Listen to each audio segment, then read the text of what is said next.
What's up, guys? It's the Carp here, back with another episode of Making America Great. And as you can see, we are not going to be playing any games today. The reason for that is because at this point in time, Mexico is really the only North American team that's sort of anywhere near our level. So, with that said, the North American Nations League and the Gold Cup aren't really sort of massive competitions anymore, but those with the World Cup are the only ones that we can compete in, being a North American team. So what I'm going to do is I'm going to show you guys the World Cup. Probably going to separate it from here on out to showing you guys the group stage and then the knockout stage. So two videos each. And then outside of that, I'm just going to show you all the results that have been finished this season. So in this case, we have 10 that have happened this year. And I say this season, that's because so you guys will know that I was managing Schalke at club level to sort of help develop some players. I decided to move to New York Red Bulls mainly because I want to start upgrading their youth facilities so that we can sort of develop some great, promising youngsters that are going to be, United States nationals. Um, Along with that, it just kind of gives me an opportunity to sort of develop players at a lower level. Schalke was kind of, in the Bundesliga, it was really tough to sort of compete while having so many American players. But anyways, if we look back at these results, you guys can pause and look through these if you'd like. A lot of goals there, mostly friendlies, so you could put it down to that. But we have been scoring so many goals.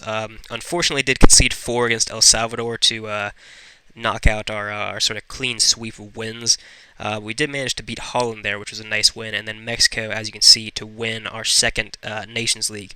But despite that, if we look at the rankings, we actually have dropped down from 10th place to 11th. So we have gained points in this system. I think we were actually at 1688, same as Switzerland now. But I think we were at or near their sort of last episode. So we were up about 20. But despite that, we have dropped from 10th place to 11th. Some great teams in front of us. But hopefully, once we get to the World Cup, we can sort of make up a big gap there, maybe aim for like 5th place or so, but still very impressive, and at this point 3 places ahead of Mexico. But that's what the rankings are looking like at this stage. France still up top, probably going to be like that for a while, I would imagine. But then if we look at the United States squad, we have got some players really starting to get up there in the appearances. John Brooks about to hit his 100th appearance for the United States. Really good player. He has moved to Valencia from Schalke. Pulisic at 83 appearances, age of 26, 41 goals for him, which is really impressive. And those are his stats now. Not too much better than last time, but still incredible player. And plays for PSG now, alongside Sargent here, who's really turned into a world-class poacher there. Only 23 and 53 for him, though. A really prolific goal scorer, and he is just a monster. You would have seen him tearing up the Gold Cup last video.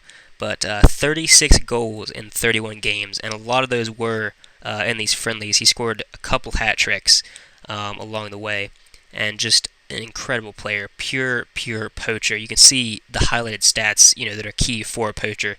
He's got 19, 20, 20, 17, and 15. So really good player. He is starting to play for Real Madrid. He hasn't scored many goals yet, but 10 goals, 1 assist, and 28 so far. And he is still only 21 years old. So very impressive there. Probably has the potential to become easily the best player for the United States in history. But if we look through just sort of our starting lineup here, Hollingshed still in goal. Diachenko recently has come up with New York, which, that's really showing how much it's helped so far, me moving to an MLS club. And he's definitely going to improve on those stats. Probably going to end up as a 3.5, 4-star, maybe even go up to a 5-star player, only 20 years old. And then we've got Nelson, another young player, not managed by me, but again, very promising, and he is a ball-playing defender, so very nice there. He potentially can replace Brooks when he does eventually retire. Adams, Still on the team, a little bit better than he was last time, closer to a starting position, especially because McKinney can now play fully at center back, and he's got really, really good stats. He's kept on improving bit by bit. And then Feilhaber, another player that I'm managing at club level, really starting to become a world-class ball-winning mid. He can always play as a defensive mid or as a center mid. He had a pretty decent season this year and made his first 4 appearances for the national team. Then we've got Pulisic, as you would have seen. Carlton, again, a little bit better than he was last time. Maybe I'll try to pick him up pretty soon, bring him to the MLS, get him some more game time, or at least hopefully he can move on from Schalke, because he's not really doing too great there without me at the club. And then Pepe up front, like you would have seen, Sargent. And then we have a second goalkeeper who's really promising as well, which is nice. We got our 21-year-old Hollingshed as a starter, and the 19-year-old Blackman, who has made 4 appearances, starting to improve a decent amount. And he's actually got a 3.5-star potential, and he's 2.5-star now. So he could well be our starting goalkeeper by the next video that you guys will see. Umosa, not too much improvement there. Vickers and Miazga, pretty much the same. Storm actually is getting really close to being just a world-class advanced playmaker. If he had a little bit more shooting, that would be ideal, but he's got 18 passing at this point, decent creativity, decisions, movement, so a good player there. Dest, while he is injured, he is now at Bayern Munich. Again, he can play anywhere along the right or left wing, so that is nice. And he's got 20 dribbling at this point with 18 crossing.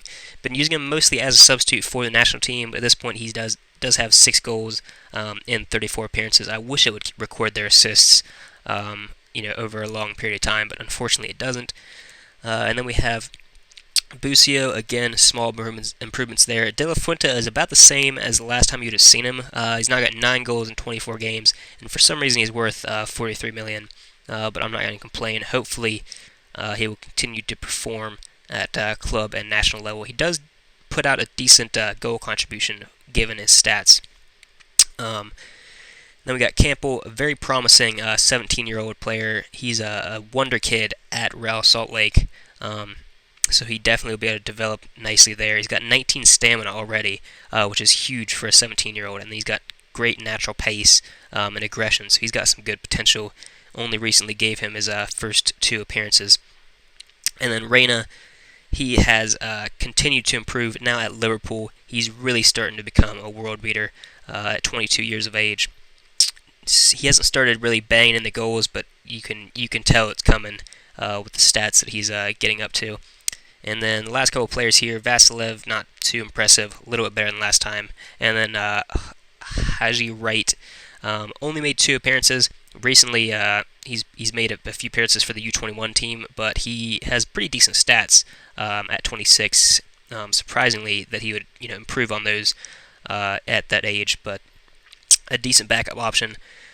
And then we are missing a couple players from this, if we just go by value. The only one really of note here is Timothy Weah, who unfortunately picked up an injury. He's going to be out for another 4 months, which is a massive, massive blow for his development. Only 16 goals. I say only, it's still pretty good, in 49 games. But hopefully he can maintain those stats and bounce back pretty strong, or else we could have some issues with him there. But you can tell the sort of average value of players at the top level, or like sort of our top level players within the United States, is definitely improving. Yeah, I think that's about everything that I wanted to show you guys.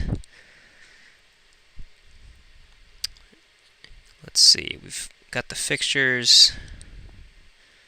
I feel like there was one other thing I wanted to show you, but I cannot remember what it was. There might not even be anything.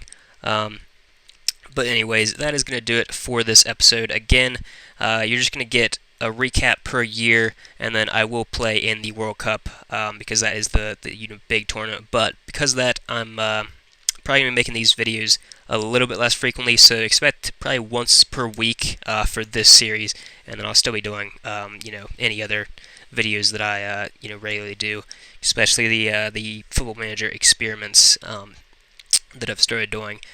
That's going to do it for this video. Leave a like, subscribe to the channel, and I will see you guys next time.